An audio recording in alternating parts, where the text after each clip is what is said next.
Hello बच्चों, मैं संदीप जहांगीर आपका हार्दिक अभिनंदन करता हूं हमारे यूट्यूब चैनल पर। देखो बच्चों, हम मोल कॉन्सेप्ट के अंदर 2 वीडियो डिस्कस कर चुके थे और 2 वीडियो के अंदर हमने मोल को है जो वेट के टर्म के अंदर, और मोल को क्वांटिटी के टर्म के अंदर, और मोल को हम वॉल्यूम के टर्म के अंदर पढ़ लिया था।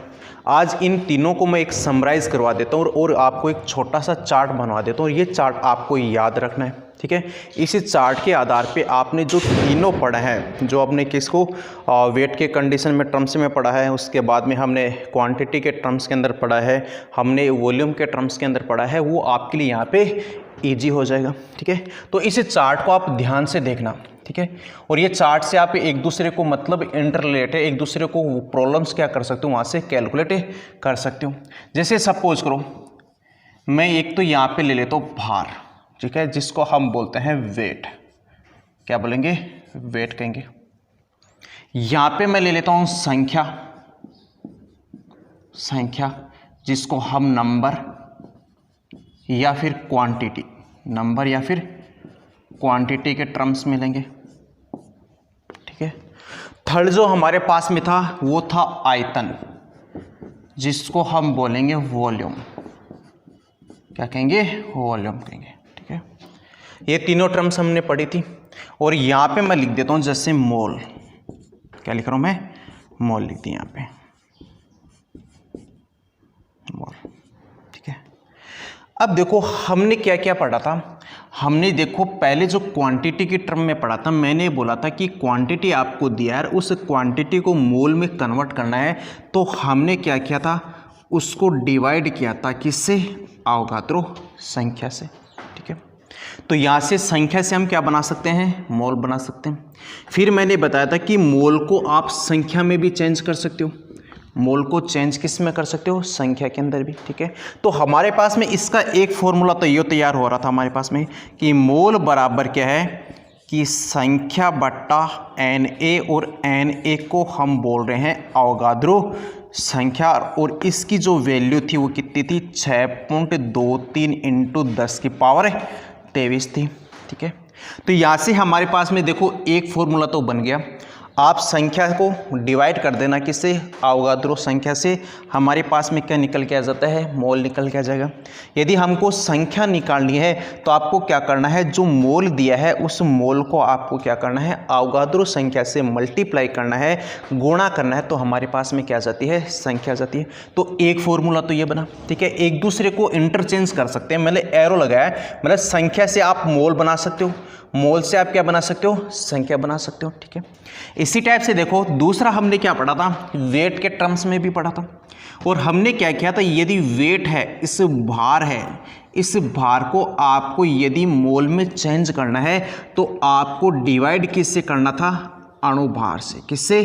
अणुभार से, जिसको हमने क्या बोला था? Molar mass. क्या बोल रहे थे? मोलर मास बोलते हैं, ठीक है।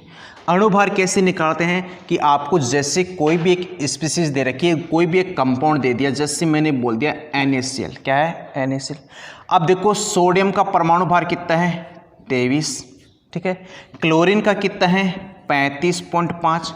इन दोनों को जोड़ दिया, हमारे पास में क्या गया? 58.5। तो ये इसका क्या कहलाएगा? मोलर मास कहलाएगा। क्या कहलाएगा?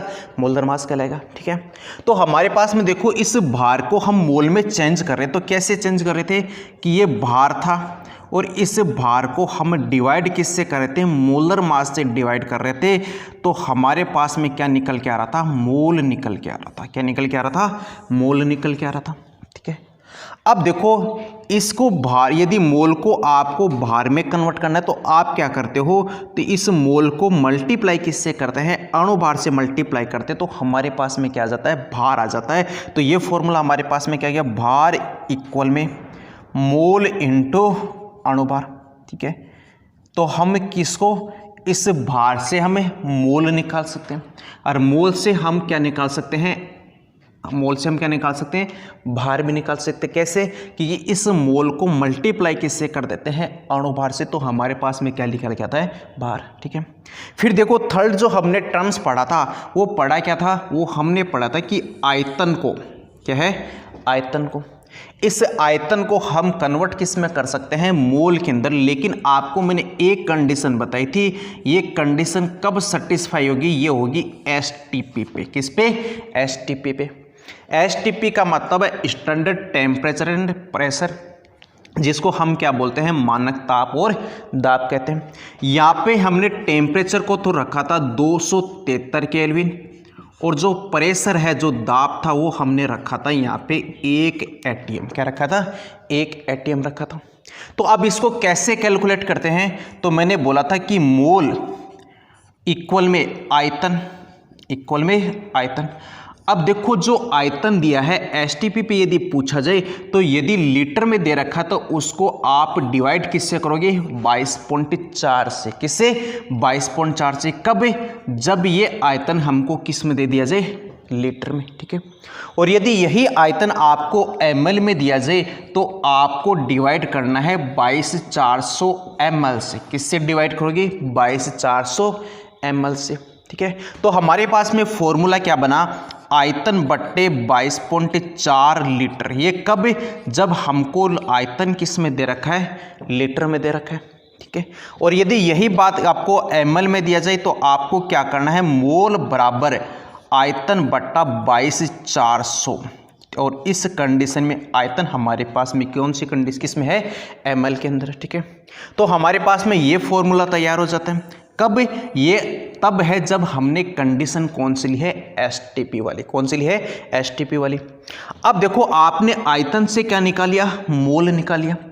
अब हमको यदि मोल को और इसमें हमको निकालना है क्या, आयतन निकालना है, तो हम क्या करेंगे, इसको क्रॉस मल्टीप्लाई करेंगे। क्या करेंगे, क्रॉस मल्टीप्लाई करेंगे। तो हमारे पास में फॉर्मूला क्या गया, आयतन is equal to mole into 22.4। आयतन is equal to mole into 22.4। ये जो आयतन आएगा, ये आयतन किस में आएगा, लीटर में। यदि आपको ml में दिया जाए तो 22.4 की जगह हमारे पास में क्या आ जाता है, 22,400। क्या है, 22,400। इसका मतलब आप आयतन से क्या निकाल सकते हो, मोल निकाल सकते हो। और मोल को हम कन्वर्ट किस में कर सकते हैं, आयतन में भी कन्वर्ट कर सकते हैं। ठीक है, यहां तक समझ में आके। अब देखो ये तीनों चीजों तो हमने पढ़ लिया था। अब देखो कभी कभार क्वेश्चन में क्या पूछता है कि आपको भार दे दिया जाता है और उस भार के आधार पे आपको क्या पूछ रहा है, संख्या पूछ लेता है। क्या पूछेगा, संख्या पूछ लेता है। तो आप इसको कैसे कैलकुलेट करोगे, तो आपको कैलकुलेट करना है, जैसे मैं बोल रहा हूं कि भार से अब आपको क्या निकालना है, यदि संख्या निकालनी, क्या निकालनी है, संख्या निकालनी है। तो आप क्या करोगे, इस भार से पहले कहां पे जाना है, मोल पे जाना है। फिर मोल से आप क्या निकाल सकते हो, संख्या निकाल सकते हो। क्या निकालोगे, संख्या। तो हमारे पास में यही तो फॉर्मूला है। पहले भार से आपने क्या लिखा, भार बट्टे अणुभार बराबर में क्या आ गई, मोल। यहां से हमने क्या निकाली, मोल निकाली। फिर दूसरा हमारे पास में क्या है, यदि संख्या पूछ रहा है तो हमारे पास में फॉर्मूला क्या था कि मोल बराबर संख्या बट्टा n ही, यही तो फॉर्मूला है। अब जो मोल यहाँ पे आए थे वो मोल मैंने यहाँ पे पुट किया, इसको मैंने मल्टीप्लाई किससे किया है, अवोगाद्रो संख्या से मल्टीप्लाई किया। तो हमारे पास में यहाँ पे क्या गई, क्वांटिटी आ गई। क्या गई, क्वांटिटी आ गई। इसका मतलब है कि आप भार से क्या निकाल सकते हो, संख्या निकाल सकते हो, लेकिन उससे पहले आपको जाना किससे पड़ेगा, मोल से जाना पड़ेगा। ठीक है। फिर देखो इस संख्या से भी हम क्या निकाल सकते हैं, ये भार निकाल सकते हैं। क्या निकाल सकते हैं, भार। कैसे कि आप संख्या से पहले निकाल लो मोल और फिर मोल से आप क्या निकाल सकते हो, भार निकाल सकते हो। क्या निकाल सकते हो, भार निकाल सकते हो। इसका मतलब इन दोनों को भी हम एक दूसरे के अंदर इंटरचेंज कर सकते हैं यहां तक। ठीक है। फिर देखो हमारे पास में अब यदि संख्या दे दी जाए और संख्या से हमको निकालना है आयतन, क्या पूछे, आयतन पूछे, तो आपको क्या करना है, इस संख्या से पहले निकाल लेना है मोल। क्या निकालोगे, मोल। कैसे कि संख्या को आपको डिवाइड किससे करना है, अवोगाद्रो संख्या से डिवाइड करना है। तो हमारे पास में क्या आ जाता है, मोल आ जाएगा। क्या आएगा, मोल। फिर मोल से हम क्या निकाल सकते हैं, आयतन निकाल सकते हैं। किस फॉर्मूले के द्वारा, इसके द्वारा। मोल यहाँ पे रखना है और उसको 22.4 या 22,400 से आपको क्या करना है, मल्टीप्लाई करना है। तो हमारे पास में क्या आ जाता है, आयतन आ जाता है। इसका मतलब आप बोल सकते हो कि हम कि संख्या से क्या निकाल सकते हैं, आयतन। फिर आयतन से भी हम क्या निकाल सकते हैं, संख्या निकाल सकते हैं। कैसे कि आप आयतन से पहले निकाल लो मोल, फिर मोल से हम क्या निकाल सकते हैं, संख्या निकाल सकते हैं। ठीक है। इससे पहले इससे पहले मतलब भार को आपको संख्या में चेंज करना तो पहले क्या निकालना पड़ेगा, मोल, या फिर संख्या से आपको आयतन में जाना है तो भी आपको क्या निकालना पड़ेगा, मोल, या फिर आप वापस रिवर्स आओगे तो रिवर्स आने पर भी हम क्या निकाल सकते हैं, मोल निकालने पड़ेंगे हमको। अब देखो कभी कभार क्या करेगा, आपको भार दे दिया जाए और उस भार से आपको कैलकुलेट करवा सकता है आयतन, क्या करवाएगा, आयतन। तो आपको क्या करना है, इस भार से पहले जाना है मोल पे, फिर मोल से हम किस पे जाएंगे, आयतन पे। तो आप इसको इजीली निकाल सकते हो, ठीक है। या फिर कभी कभार क्या है, ये आयतन है, इस आयतन को हमको भार में जाना है तो हम क्या करेंगे, इस आयतन से पहले मोल निकाल लेते हैं, फिर मोल से हम क्या निकाल सकते हैं, भार निकाल सकते हैं। क्या निकाल सकते हैं, भार निकाल सकते हैं। तो अब देखो कितने टाइप के क्वेश्चन बनते हैं आपको।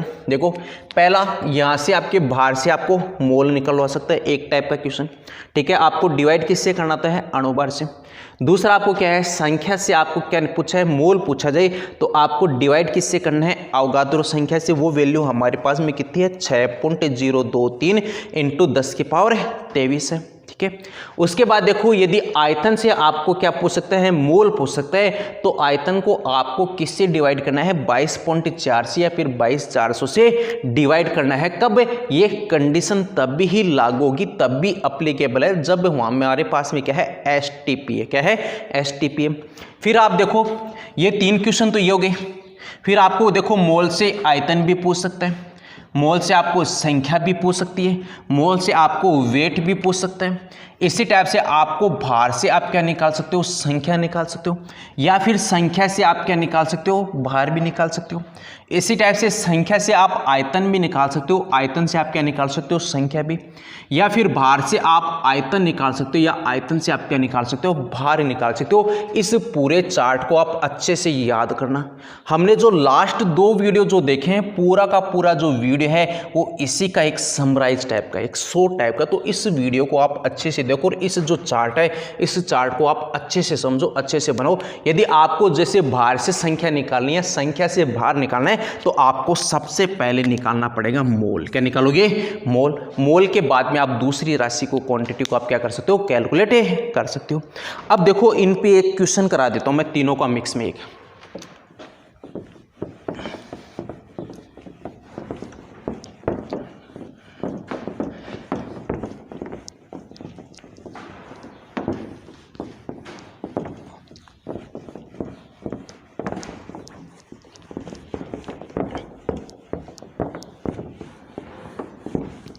जैसे हमारे पास में ये क्वेश्चन है,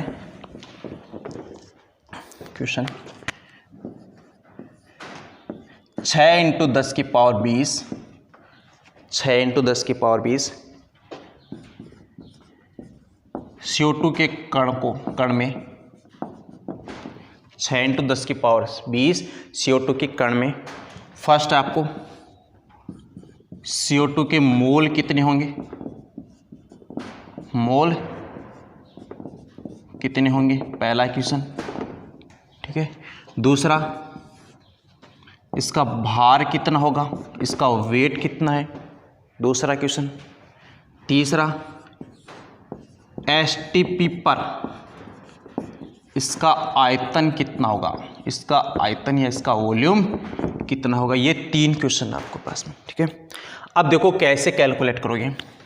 आपको हमारे पास में यहाँ पे क्वेश्चन क्या दिया है, 6 इंटू 10 की पावर CO2 के कण में, ठीक है।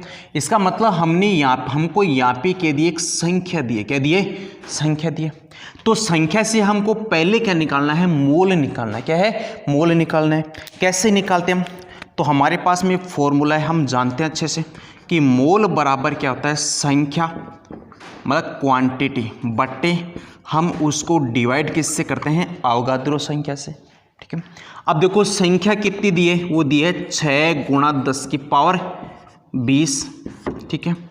अवगाद्रो संख्या क्या होती है, वो होती है 6.023 इंटू 10 की पावर 23, यही तो होती है। इसको देखो मैं अप्रोक्सीमेट ऐसे लिख दूँ, 6 इंटू 10 की पावर 23, ताकि हमारी जो कैलकुलेशन वो क्या हो जाए, ईजी हो जाए, ठीक है। अब यहाँ पे मैंने पुट कर दिया 6 इंटू 10 की पावर 23 पुट किया, ठीक है। 6 से 6 कैंसिल, ये 10 की पावर 23 ऊपर गया, कन्वर्ट किस में गया, माइनस में। तो हमारे पास में ऊपर क्या बच जाता है, 10 की पावर -3। क्या है, 10 की पावर -3। और 10 की पावर -3 को हम क्या कहते हैं, तो 10 की पावर -3 को कहा जाता है मिली। क्या कहेंगे, मिली कहेंगे। तो इसको क्या लिख सकता हूँ, मैं इसको लिख सकता हूँ या तो 10 की पावर -3 मोल, ठीक है, या फिर इसको हम क्या लिख सकते हैं, 1 मिली मोल। क्या लिखेंगे, 1 मिली मोल। क्यों, क्योंकि 10 की पावर -3 को हम क्या बोलते हैं, मिली बोलते हैं। क्या कहते हैं, मिली बोलते हैं। तो CO2 के हमारे पास में मोल कितने आ गए, वो मोल आ गए 1 मिली मोल, या फिर 10 की पावर -3 मोल आ गए। ठीक है, अब देखो दूसरा क्वेश्चन में आपको क्या पूछा गया, इसका भार पूछा गया। क्या पूछा है, भार पूछे। तो आप कैसे निकालोगे, अब हम निकाल सकते हैं कि मोल बराबर होता है वो क्या, वो है हमारे पास में भार बट्टा अणुभार। ये तो फॉर्मूला हमारे पास में, भार बट्टा अणुभार। तो अब हम क्या निकालेंगे, भार is equal to mole into अणुभार। यही तो है हमारे पास में, ठीक है, भार इंटू अणुभार। मोल कितने हैं हमारे पास में, तो मोल है अपने पास में 10 की पावर -3 या फिर 1 मिली मोल। क्या है, 1 मिली मोल। तो यहाँ पे लिख दो 1 मिली मोल, ठीक है, गुणा। अब देखो अणुभार कैसे निकालोगे, तो देखो CO2 है, कार्बन का कितना होता है 12, एक ऑक्सीजन का 16 है, तो यहाँ पे कितने हैं 2, तो 16 इंटू 2 कितने आ गए 32, 32 प्लस 12 कितने हो गए 44। तो CO2 का अणुभार कितना गया 44। ठीक है, तो यहाँ पे इसको मल्टीप्लाई किससे कर दूं मैं, 44 से मल्टीप्लाई किया। और जैसे मल्टीप्लाई किया तो देखो अणुभार होती है, इसकी जो यूनिट होती है वो होती है ग्राम पर मोल। क्या है, ग्राम पर मोल। ठीक है, तो मोल से मोल क्या हो जाएंगे, कट हो जाएंगे। और हमारे पास में क्या जाता है 44 मिली है हमारे पास पहले से, और ये ग्राम और आ गया, तो हमारे पास में क्या जाता है मिलीग्राम। क्या गया, मिलीग्राम। तो आंसर कितना आ गया 44 मिलीग्राम। ठीक है, अणुभार किस में आता है, ग्राम पर मोल में। ग्राम पर मोल को हम क्या बोलते हैं, अणुभार कहते हैं। तो यहाँ पे देखो ये मोल और ये मोल, ये दोनों आपस में क्या गए, कट हो गए। तो लास्ट में जो बचा है वो मिली बचा है इधर, और इधर क्या बचा है, ग्राम बचा है। तो हमारे पास में क्या गया 44 मिलीग्राम आ गया। ठीक है, अब हमने दूसरा कैलकुलेट किया, यहाँ पे पहला मोल निकाल लिया, दूसरा हमने वेट निकाल लिया, तीसरा हमको क्वेश्चन में क्या पूछा गया, अब वॉल्यूम पूछे गए STP पे। किस पे, STP पे। तो हमारे पास में थर्ड फॉर्मूला क्या है कि मोल इज इक्वल टू आयतन बटे 22.4, क्योंकि मैं आयतन को लीटर में निकाल रहा हूँ। किसमें, लीटर में। तो हमारे पास में क्या बन गया, आयतन is equal to mole into 22.4। ठीक है, ये था। अब देखो मोल कितने कैलकुलेट हुए, ये हमारे पास में होगी इतनी है 1 मिली मोल, 1 मिली मोल। और जो आयतन है उसकी वैल्यू कितनी है 22.4 है यहाँ पे। तो हमारे पास में कितना आ जाता है, इसको मल्टीप्लाई कर लो, तो 22.4 मिली लीटर। क्या गया 22.4 मिलीलीटर। ये हमारे पास में क्या जाता है, आंसर आ जाता है। तो हमने यहाँ से जो संख्या दी है, जो नंबर दी है, उससे हमने क्या निकाला है, मोल निकाला है। फिर मोल से हमने क्या निकाल सकते हैं, यहाँ पे भार निकालना है, और फिर भार से हम क्या निकाल सकते हैं, यहाँ पे वॉल्यूम निकाल सकते हो। तो आप ऐसे एक दूसरे को इंटरचेंज कर सकते हो यहाँ पे। ठीक है, अब देखो आपको STP पे जो हम निकालते हैं, जो गैस है STP पे, तो हमने यहाँ पे जो आयतन कैलकुलेट करते हैं या जो मोल कैलकुलेट करते हैं वो कौन सी कंडीशन से, तो हमने एक फॉर्मूला यूज किया था, मोल बराबर आयतन बट्टे 22.4।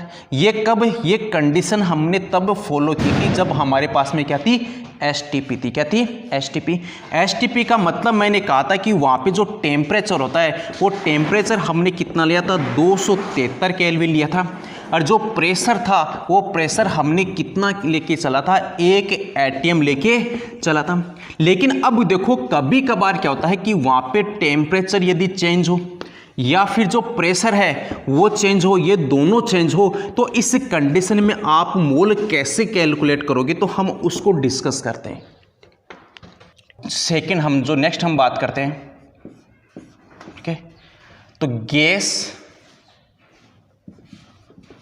मोल gas calculation, gas mole calculation, except STP condition, except STP condition. मतलब क्या है कि एसटीपी के अलावा गैस के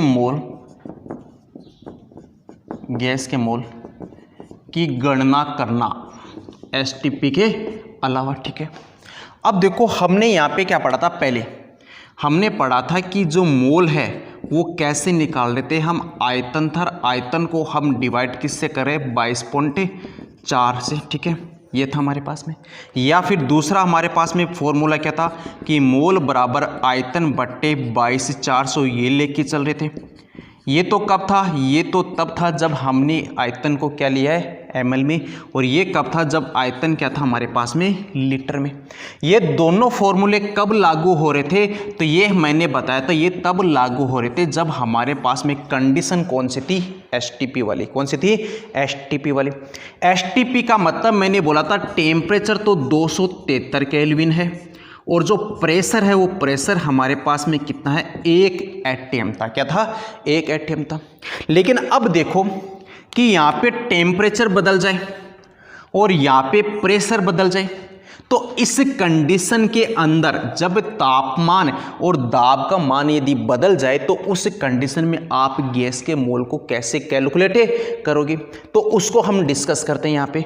तो ये तो कब था, ये तो तब था जब हमारे पास में एसटीपी वाली कंडीशन थी। लेकिन अब हमको देखना है कि जब तापमान और जो दाब है वो चेंज हो जाए, मतलब कुछ भी वैल्यू हो, उस कंडीशन के अंदर हम गैस के मोल कैसे कैलकुलेट करते हैं उसकी बात करेंगे। तो उस कंडीशन में है, जब मैंने एक्सेप्ट बोला है एसटीपी के अलावा, तो इस कंडीशन के अंदर हमको जो मोल कैलकुलेट करते हैं उसके लिए हम यूज करते हैं आइडियल गैस इक्वेशन। क्या यूज करते हैं, आइडियल गैस इक्वेशन, जिसको हम बोलते हैं आदर्श गैस समीकरण। क्या कहेंगे, आदर्श गैस समीकरण। इसका यूज करेंगे कब, जब हमको एसटीपी के अलावा मतलब टेम्परेचर और प्रेशर क्या हो रहा है, चेंज हो रहा है। और आइडियल गैस इक्वेशन क्या होती है कि पीवी बराबर होती है एनआरटी। क्या है, पीवी बराबर में क्या है, एनआरटी। अब देखो इसको ऐसे लिख दो कि एन इज इक्वल टू, हम यहाँ पे क्या लिख दे, P V upon R into T कर दें यहाँ पे। तो अब यहाँ पे क्या आ जाता है, हम मोल निकाल सकते हैं। ठीक है, अब देखो इस एन को तो क्या कहेंगे, इस एन को तो कहते हैं मोल। क्या कहेंगे, मोल कहेंगे। इस टी को कहा जाता है तापमान, टेम्परेचर कहेंगे। क्या कहेंगे, टेम्परेचर कहेंगे। और इस आर को कहा जाता है गैस नियतांक कहेंगे, गैस कांस्टेंट कहते हैं। क्या कहेंगे, गैस कांस्टेंट कहेंगे। ठीक है, इस वी को कहा जाता है आयतन। क्या कहेंगे, आयतन कहेंगे। ठीक है, और ये जो P है, इस P को कहा जाता है दाब। क्या कहेंगे, दाब कहेंगे। तो ये कंडीशन, ये आइडियल गैस इक्वेशन कब यूज करनी है, तब यूज करनी है जब आपको वहाँ पे एसटीपी वाली कंडीशन ना दो, मतलब टेम्परेचर और प्रेशर क्या हो जाए आपके पास में चेंज हो, तो उस कंडीशन में हम जो मोल निकालते हैं वो कैसे निकालते हैं, P इंटू वी अपॉन में RT। तो ये इक्वेशन क्या कहलाती है हमारे पास में, PV बराबर NRT, ये क्या कहलाएगी, आइडियल गैस इक्वेशन कहलाती है। अब ये इक्वेशन आती कैसे, उसकी भी चर्चा कर लेते हैं। ठीक है, उसकी चर्चा जैसे मैं यहाँ पे बना देता हूँ, आपको यही याद रखना है। आइडियल गैस इक्वेशन क्या है, PV is equal to NRT। Suppose करो ये है हमारे पास में कोई सिलेंडर, ऐसे सिलेंडर बना दिया मैंने। ठीक है, और इस सिलेंडर पे यहाँ पे लगा है पिस्टन, जैसे मैं यहाँ लाता करता हूँ, ऐसे ये पिस्टन लगा दिया मैंने। ठीक है, और इसके अंदर ये यहाँ पे भरी हुई है गैस। क्या भरी हुई है, गैस भरी हुई है, यहाँ पे गैस होगी। ठीक है, अब देखो कि इस गैस का जो आयतन है, यहाँ से लेकर ये आयतन सपोज करो है हमारे पास में V। कितना है, V, मतलब इसको हम मैं मान लेता हूँ जैसे V1 है। क्या है, V1 है। ठीक है, अब क्या करूँ मैं, इस पिस्टन को मैं दबाता हूँ, मतलब इस पे बल लगाता हूँ ऊपर से, यहाँ से जैसे इस पे दाब लगाया, फोर्स लगाया मैंने, बल लगाया, तो ये पिस्टन किधर की तरफ आएगा, नीचे की तरफ है। और जैसे नीचे की तरफ आया तो हमारे पास में ये कंडीशन बन गई, मतलब यहाँ पे ये आ गया ऐसे, ये पिस्टन, ठीक है। ये हमारे पास में यहाँ पे क्या होगी, गैस होगी। अब देखो पहले वॉल्यूम कितना था, V1, अब ये जो वॉल्यूम है, ये वॉल्यूम यहाँ पे कितना है, V2, कितना है, V2, ठीक है। अब याद रखो कि जो भी कोई सिलेंडर है, उस सिलेंडर का जो हमारे पास में जो वॉल्यूम होता है, आयतन होता है, वही उस गैस का आयतन है यहाँ पे, ठीक है। अब देखो आप देखो यहाँ पे जो वॉल्यूम था वो वॉल्यूम क्या है, ज़्यादा है, ठीक है। लेकिन आपने जैसे इसके ऊपर प्रेशर लगाया, प्रेशर दाब बढ़ाया, तो अब यहाँ पे देखो इसका जो गैस का आयतन है वो आयतन क्या हो गया, कम हो गया। क्या हो गया, कम हो गया। तो हमारे पास में यहाँ पे एक रिलेशन लगता है कि यदि आपने दाब बढ़ा देते हो तो जैसे दाब बढ़ाओगे तो वहाँ पे आयतन क्या हो जाता है, कम होगा, ठीक है। तो हमारे पास में रिलेशन क्या आता है, इनके एक दूसरे के व्युत्क्रमानुपाती का। क्या आ गया, व्युत्क्रमानुपाती। तो दाब क्या होता है, ये आयतन के क्या है, व्युत्क्रमानुपाती। और इस लॉ को हम कहते हैं बॉयल नियम। क्या कहेंगे, बॉयल नियम कहते हैं, ठीक है। एक तो हमारे पास में आ गया बॉयल नियम, ठीक है। तो दाब है वो आयतन के क्या है, व्युत्क्रमानुपाती है, मतलब एक दूसरे के दुश्मन है, कहेंगे दुश्मन है। यदि दाब बढ़ाया तो वहाँ पे आयतन क्या हो गया, घटेगा। यदि आपने दाब कम किया है, इसका मतलब वहाँ पे आयतन क्या हो जाता है, बढ़ जाता है। तो व्युत्क्रमानुपाती में क्या होंगे, एक दूसरे के दुश्मन आएंगे, मतलब एक बढ़ेगा तो दूसरा क्या होगा, घटेगा। हमने जैसे इस पे पिस्टन पे हमने प्रेशर लगाया, दाब बढ़ाया, दाब बढ़ाने के बाद भी क्या हो गया, इसका क्या हो गया, वो जो वॉल्यूम है वो वॉल्यूम क्या हो गया, कम हो गया। याद रखा जो सिलेंडर है, जिस भी पात्र में यदि गैस भरी है वो उसका क्या हो गया, एक आयतन हो गया। यहाँ पे आयतन V1 था, अब यहाँ पे आयतन कितना हो गया, V2 हो गया। इसका मतलब आपने दाब बढ़ाकर उसमें आयतन क्या हो गया, कम हो गया। तो एक रिलेशन तो हमारे पास में क्या जाता है, P व्युत्क्रमानुपाती 1/V, जिसको हम क्या कहेंगे, बॉयल नियम कहेंगे। दूसरा हमारे पास सेकंड देखो, जैसे सपोज करो यही हमारे पास में ये सिलेंडर है, ठीक है, और इस सिलेंडर के अंदर ये गैस भरी हुई है, ये गैस भरी हुई है, ठीक है, गैस भर दी, ठीक है। अब देखो यदि हम यहाँ पे इसको क्या करें, ऐसे हीट कर रहे हैं, गर्म कर रहे हैं, इसको क्या करें, गर्म करें। और जैसे हम गर्म करेंगे तो आप देखो इसके अंदर जो गैस के अणु हैं, ठीक है, उनमें क्या होगा, दाब बढ़ेगा। क्यों, क्योंकि वो गैस के अणुओं में क्या होगी, गति होगी। और जैसे गति होगी एक दूसरे पे क्या करेंगे, टक्कर करेंगे। और जैसे टक्कर करेंगे तो वहाँ पे दाब क्या हो रहा है, उसका बढ़ रहा है। ये कब बढ़ रहा है, जब आपने तापमान को बढ़ाया, मतलब यहाँ पे आप गर्म करें, जैसे तापमान को बढ़ाया यहाँ पे गैस के अणुओं का दाब क्या होगा, बढ़ गया, ठीक है। तो इसका मतलब है एक बढ़ा तो दूसरा भी बढ़ा। तो मैं बोलता हूँ कि यहाँ पे जो रिलेशन है वो रिलेशन क्या है, एक दूसरे के समानुपाती का। क्या है, समानुपाती का। आपने ताप बढ़ा दिया तो यहाँ पे दाब का मान क्या हो गया, बढ़ गया। क्योंकि जैसे गर्म करेंगे तो गैस के अणु में के बीच में क्या होगी, कोलिजन होगी, टक्कर होगी। और जैसे टक्कर होगी तो उनके बीच का प्रेशर क्या होगा, बढ़ जाता है। क्योंकि यहाँ पे क्या हो रही है, गैस के अणु में मूवमेंट बढ़ रही है, ठीक है। लेकिन याद रखा इस कंडीशन में जो आयतन है वो आयतन हम क्या रखते हैं, नियत रखते हैं। क्या रखेंगे, नियत रखते हैं। तो आपने आयतन नियत रखे, यदि तापमान को बढ़ाया तो वहां पे दाब क्या हो जाता है, बढ़ जाता है। और इस रूल को हम कहते हैं गैलुसेक रूल। क्या कहेंगे, गैलुसेक नियम कहते हैं। तो हमारे पास में दो रूल तो आ गए, ठीक है। पहला बॉयल नियम, दूसरा हमारे पास में कौन सा आ गया, गैलुसेक। इस कंडीशन में हमने क्या रखा है, आयतन को नियत रखा है, आयतन को हमने कोई चेंज नहीं किया, ठीक है। उसके बाद देखो तीसरा, ये तीसरा किसी रूल पे आधारित नहीं है, लेकिन आप इसको समझो ऐसे।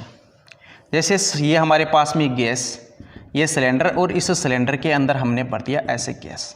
क्या भर दिया, गैस भर दिया, ठीक है। सपोज करो इसके अंदर यदि हम और गैस इंटर करें, और गैस का मतलब है कि हमने यहाँ पे गैस के मोल को बढ़ा देते हैं। क्या करेंगे? बढ़ाएंगे, मतलब बाहर से आप गैस इस सिलेंडर के अंदर डाल रहे हो और जैसे हम डालेंगे तो यहाँ पे क्या होगा? दाब बढ़ेगा। क्या होगा? दाब बढ़ेगा। मतलब कि एक छोटा सा मैं एक एग्जांपल देता हूँ। जैसे सपोज करो कि एक रूम है और उस रूम के अंदर 10 मेंबर रह सकते हैं, ठीक है। लेकिन सपोज करो कि इसके अंदर इस रूम में आपने 50 मेंबर डाल दिए। कितने डाल दिए? 50 मेंबर। मतलब 10 तो है लेकिन उसमें आपने कितने? 40 मेंबर और बढ़ा दिए। और जैसे आपने बढ़ाए इसका मतलब उस रूम के अंदर क्या होगा? प्रेशर बढ़ गया, दाब बढ़ गया। क्या बढ़ गया? दाब बढ़ा। तो हमने क्या किया? ये जो सिलेंडर थी उस सिलेंडर में जो गैस थी उस गैस के अंदर हमने बाहर से और गैस ऐड किया और जैसे और गैस ऐड किया यहाँ पे जो दाब है वो दाब क्या हो जाता है? बढ़ जाता है। क्या होगा? बढ़ेगा। इसका मतलब हमने क्या किया? गैस के अणुओं की संख्या बढ़ाई है, गैस के अणुओं के मोल बढ़ाए हैं और जैसे मोल बढ़ाए तो इसका मतलब दाब क्या हो गया? बढ़ गया। तो यहाँ पे मोल बढ़ा तो दाब भी बढ़ा। तो इसका मतलब यहाँ पे जो रिलेशन आ गया वो रिलेशन क्या है? एक दूसरे के समानुपाती का है, मतलब एक दूसरे की दोस्ती का है। ये बढ़ेगा तो ये भी बढ़ेगा, यदि ये घटा तो ये भी क्या होगा? घटेगा। तो हमारे पास में 3 इक्वेशन आ जाती है। पहली ये, दूसरी हमारे पास में P समानुपाती T और जो तीसरी है वो हमारे पास में क्या है? P समानुपाती N। क्या है? P समानुपाती है। अब इन तीनों इक्वेशन को हम क्या कर देते हैं? जोड़ देते हैं। क्या करेंगे? जोड़ देते हैं। और जैसे हम जोड़ते हैं तो हमारे पास में क्या आ जाती है? आइडियल गैस इक्वेशन आ जाती है, ठीक है। तो हमारे पास में क्या आ गई? Ideal gas equation. जैसे P समानुपाती 1/V, ठीक है, एक तो ये थी। दूसरी हमारे पास में क्या थी? P समानुपाती T थी। तीसरी हमारे पास में क्या थी? P समानुपाती N थी, ठीक है। अब एक बात छोटी सी याद रखना, जो मैंने ये जो थर्ड वाला बताया था यहाँ पे, जैसे हमारे पास में ये पिस्टन था, यहाँ पे जो गैस भरी हुई थी, ठीक है, और हमने क्या किया? बाहर से और गैस के अणु बढ़ाए, मतलब गैस के मोल बढ़ाए। याद रखा इस कंडीशन में हमने जो आयतन और आयतन के साथ साथ जो तापमान है उन दोनों को हमने क्या रखा है? नियत रखा है। क्या रखा है? नियत रखा है। मतलब आयतन और तापमान को नियत रख के हमने क्या किया? वहाँ पे गैस के अणु को बढ़ाया और जैसे गैस के अणु बढ़ते हैं तो हमारे पास में रिलेशन क्या आ जाता है? P समानुपाती N आ जाता है। ये तो कब है? ये तब है जब हमने आयतन और तापमान को क्या रखा है? नियत रखा है। और ये कंडीशन कब है? ये कंडीशन तब है कि जब हमने क्या किया? उस आयतन को क्या कहा है? नियत रखा है, ठीक है। अब देखो, अब इन दोनों तीनों को हम जोड़ देते हैं और जैसे जोड़े P समानुपाती यहाँ पे T into N, T into N बटे V, ये हमारे पास में ये इक्वेशन बनी। अब जैसे ये यहाँ पे जो नियत इस समानुपाती जो निशान है इस निशान को हम हटाते हैं तो हमारे पास में क्या आता है? एक कांस्टेंट आ जाता है। उस कांस्टेंट को हम क्या कहेंगे? गैस कांस्टेंट कहेंगे। क्या कहेंगे? Gas constant. तो P इज इक्वल टू हमारे पास में क्या गया? N into R into T upon में V, ठीक है। तो ये हमारे पास में क्या कहलाएगा? Gas constant. क्या कहलाएगा? गैस कांस्टेंट, गैस नियतांक कहलाता है। तो हमारे पास देखो इसको क्रॉस मल्टीप्लाई कर दो, P into V is equal to क्या गया? NRT। इसी को हम क्या कहेंगे? आइडियल गैस इक्वेशन कहते हैं, आदर्श गैस समीकरण कहेंगे, ठीक है। अब यहाँ पे P दाब हो गया, V आयतन हो गया, N मोल हो गया, R आपके पास में गैस कांस्टेंट हो गया, T हमारे पास में क्या हो गया? टेम्परेचर हो गया। ये आप जो मोल कैलकुलेट करते हो गैस का वो आप किसी भी टेम्परेचर पे क्या कर सकते हो? कैलकुलेट कर सकते हो। यहाँ पे STP वाली कंडीशन नहीं है, ठीक है। अब देखो हमारे पास में एक कांस्टेंट आ रहा है गैस कांस्टेंट। इस गैस कांस्टेंट की बात करते हैं, इसकी वैल्यू और इसकी यूनिट की बात करते हैं। इनकी वैल्यू आपको याद रखनी, या तो क्वेश्चन में आपको दिया गया होगा और यदि नहीं भी देता है तो आपको ये वैल्यू आपको याद रखनी है, क्योंकि इसकी जो वैल्यू है वो वैल्यू क्या होती है? फिक्स होगी। क्या होगी? फिक्स होती है। तो हमारे पास में क्या था? Formula equation PV is equal to NRT, ठीक है। तो मैं इसको लिख सकता हूँ R is equal to PV upon में N इंटू T लिख सकता हूँ, ठीक है, क्योंकि PV के नीचे मैंने क्या लिख दिया? N इंटू T, ठीक है। अब सपोज करो कि N बराबर हो 1 मोल, n बराबर हम क्या लेके चल रहे हैं, 1 मोल। ठीक है, उसके बाद देखो हमारे पास में जो वॉल्यूम की बात करूँ, ये जो आयतन है ये हो हमारे पास में 22.4 लीटर, 22.4 लीटर। ठीक है, यदि मैं टेम्परेचर की बात करूं तो टेम्परेचर सपोज करो हम लेके चले 273 केल्विन, क्या है 273 केल्विन। और जो प्रेशर है वो प्रेशर हमने जैसे ले लिया 1 एटीएम, कितना ले रखे हैं 1 एटीएम ले रखे हैं। इस कंडीशन के अंदर आप आर की वैल्यू कैलकुलेट कर सकते हो। अब देखो कैसे आएगी, R is equal to P का वैल्यू कितना है 1, उसके आगे यूनिट क्या है एटीएम, उसके बाद देखो V, तो V की वैल्यू कितनी है 22.4, इसके आगे यूनिट क्या है लीटर। ठीक है, बटे N की वैल्यू कितनी है 1 मोल, तो N का हमने रख दिया 1 मोल यहाँ पे। ठीक है, उसके बाद देखो T की वैल्यू कितनी है 273 केल्विन, कितना है 273 केल्विन। ठीक है, अब इसको ऐसे लिख सकता हूँ R इज इक्वल टू यहाँ पे 22.4 इंटू 1 कितने हो गए 22.4। ठीक है, बटे यहाँ पे देखो 273 इंटू 1 कितना आ गया 273, तो हमारे पास में क्या आ गया 22.4 बटे 273। अब इसकी यूनिट याद रखना, देखो ऊपर क्या बचा है ATM, ATM into litre, ATM into litre बटे mole into kelvin, mole into kelvin. ये यूनिट हमारे पास में किसके आ गई आर कांस्टेंट की, किसके है गैस कांस्टेंट की। ठीक है, गैस कांस्टेंट की हमारे पास में क्या है एटीएम इंटू लीटर अपॉन में मोल इंटू केल्विन। ये जो वैल्यू है 22.4 बट्टे 273, या तो आप इसको इससे याद रखो या फिर इसको आप कैलकुलेट करोगे तो ये वैल्यू आती है 0.0821, कितना है 0.0821 एटीएम इंटू लीटर अपॉन में mole into kelvin, mole into kelvin.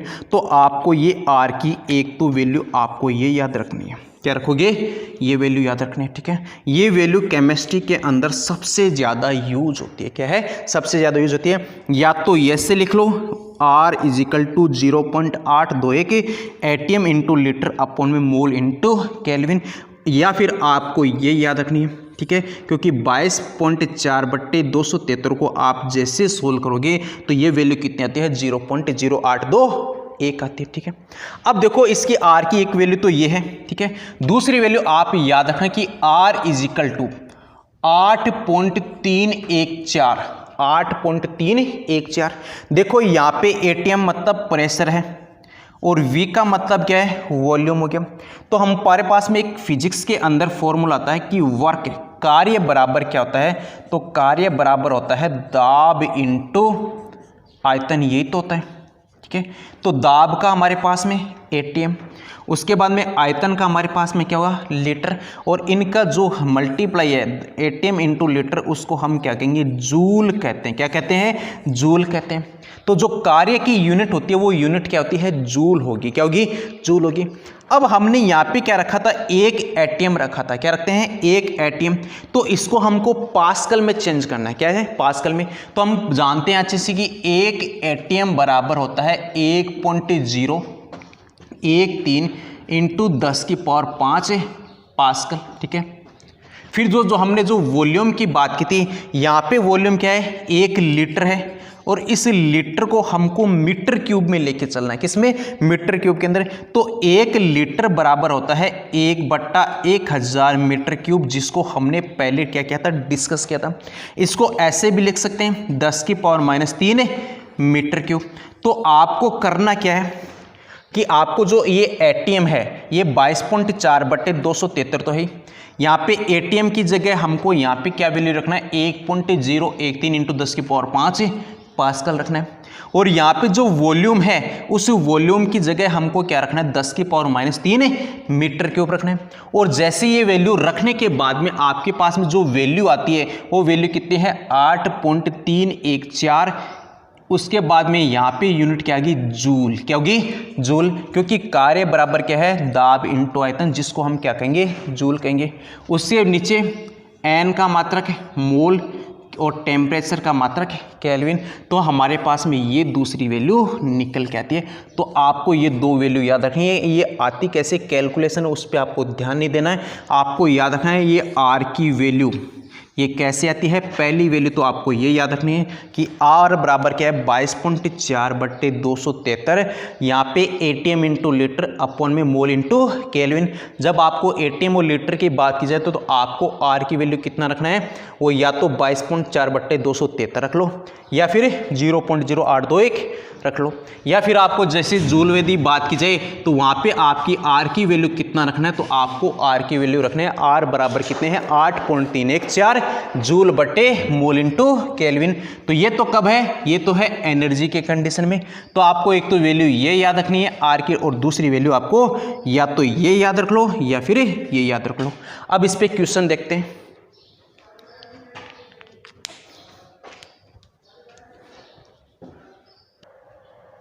अब देखो इस इक्वेशन पे हम एक क्वेश्चन देखते हैं।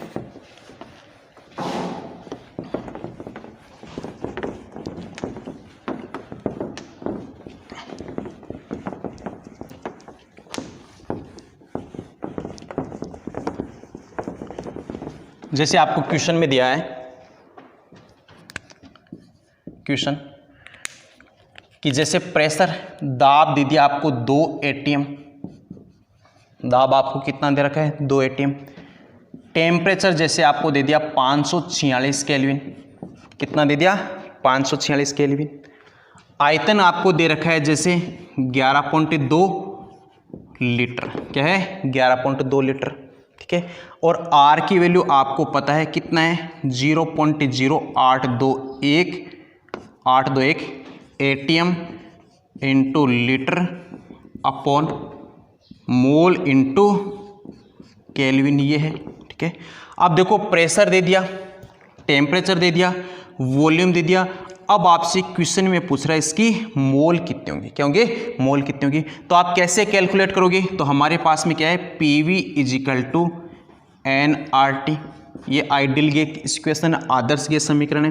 तो n बराबर क्या है PV अपॉन में R इंटू टी रख सकता हूँ मैं यहाँ पे, क्योंकि PV के नीचे मैंने क्या लिख दिया RT यहाँ पे।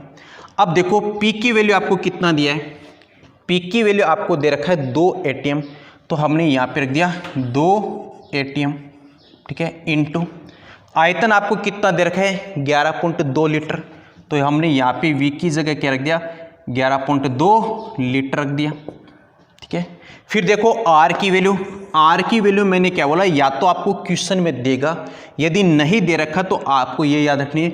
आप देखो प्रेशर एटीएम के अंदर है, वॉल्यूम किस में लीटर के अंदर है, तो आपको R की वैल्यू कितना रखना है 0.0821 रखना है। या फिर मैं इसको बोला था कि आप ऐसे भी याद रख सकते हो 22.4/273, 22.4/273। इससे क्या होगी कैलकुलेशन क्या हो जाती है इजी होगी। तो मैं यहाँ पे ये वैल्यू रख दूँ 22.4/273, कहाँ पे रखा है मैंने, ये रखा है मैंने R की जगह, किसकी जगह रखा है R की जगह रखा है। उसके बाद देखो यहाँ पे R की वैल्यू आ गई। फिर हमारे पास में क्या है टेम्परेचर, वो कितना दे रखा है 546 केल्विन, तो इंटू 546 केल्विन, ठीक है। अब देखो यहाँ पे ये 273 ऊपर चला जाएगा, तो हमारे पास में क्या बना 2 इंटू 11.2 इंटू 273 बटे 22.4 इंटू 546, ठीक है। अब देखो 273 से 546 कट होता है, इसी वजह से मैंने क्या बोला था, यदि आप ये वैल्यू यहाँ पे रखोगे तो आपको पहले तो मल्टीप्लाई करना पड़ेगा, और मल्टीप्लाई करने के बाद में आपको इसको डिवाइड करना पड़ेगा। हमने ये वैल्यू इसलिए रखी ताकि अब यहाँ पे क्या हो जाती है वैल्यू शॉर्ट हो जाए। तो हमारे पास देखो 273 से 546 आप कट कर दो, ये वैल्यू यहाँ पे कितना आ गया 2। फिर देखो 2 से 2 ये कट हो गया, ठीक है।